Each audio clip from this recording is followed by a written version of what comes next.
Have you ever met a trailblazer? The kind of person that's really making a legacy out of their life? The kind of person that makes you say, I want something just like this in my life, in my marriage. And when you think of a spiritual experience, do you think of a brewery?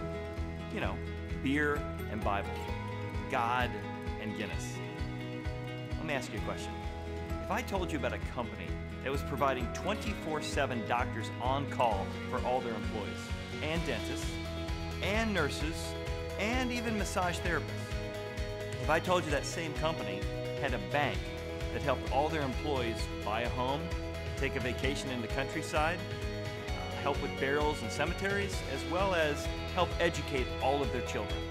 You might think I was describing Microsoft or Google, but I'm actually talking about Guinness beer. And that standard of care for their employees was happening in 1920. In his book, The Search for God and Guinness, Stephen Mansfield records the history of beer and specifically how the faith in Jesus and the Bible impacted Arthur Guinness to start a legacy to impact the world. It was the preaching of John Wesley throughout the United Kingdom that grabbed the heart of Arthur Guinness. He wanted to make a difference with his life. He was very, very concerned about the alcoholism in his country. He wanted to create a nutritious beer. He also wanted to take the funding of that and the profits from that and care for his employees as well as his countryside. He started eliminating poverty all throughout the area.